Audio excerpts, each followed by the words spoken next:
For many people who live and work in Safety Harbor, they represent a vital part of our community. Some would say that the very character and nature of Safety Harbor is dependent on them.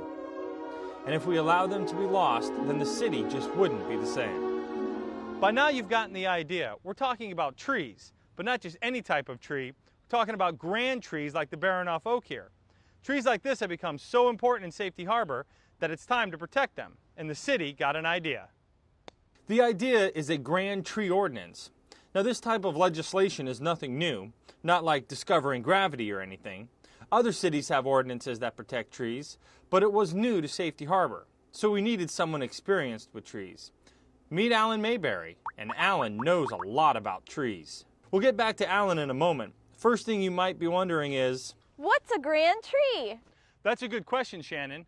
First, to obtain a grand tree status, a tree must be a particular species. And there are a lot of species that qualify, but there's more. We add the trunk diameter, we add the height in feet, the average branch spread in feet, and then we add the condition rating, and if all those together, the total is above the point requirement for the particular species, the tree is a grand tree. It's also very important that you don't try and determine if a tree is a grand tree. To prove this, I attempted to see if this tree would qualify.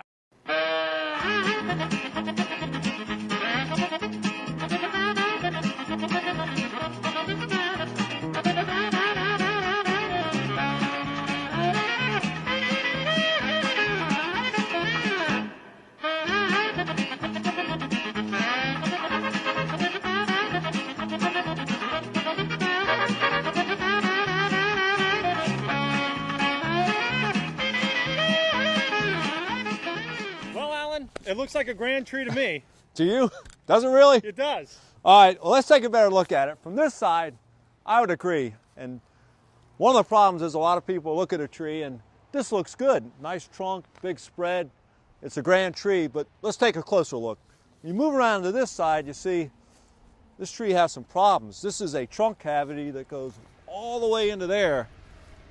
There's only about 2 inches of wood holding this tree up. This tree is actually hazardous. It could fall pretty easily. It has a lot of decay in some critical areas. And that's one thing an arborist looks at. And you have to have someone with experience to be able to differentiate, you know, is a tree structurally sound? Is it healthy? Well, I messed up. But who should determine if a tree is a grand tree? Someone that understands tree biology, someone that has a certification, an ASCA consulting arborist, an ISA certified arborist, someone that has taken classes, they've attained a certification, they understand the terminology in the worksheet. You have to be able to do that. Okay, we know what a grand tree is and how we figure out if a tree is or isn't a grand tree. So now what? Well, from now on, whenever new construction or landscaping is proposed, the applicant will need to attest that no grand trees will be impacted. If a grand tree is proposed for removal, the city will determine whether the tree can be saved. If the tree can't be saved and is approved for removal, the property owner will be required to replant trees or contribute money to a newly established tree fund. The penalty for removing a grand tree can be severe. It's important for property owners to consult the city prior to removing or doing any work on a mature tree. If you're interested in learning more about grand trees, visit the Cityscape webpage at cityofsafetyharbor.com. You know, I think I would have gotten that tree thing right if it wasn't for those meddling kids. Reporting for Cityscape, I'm Brad Purdy.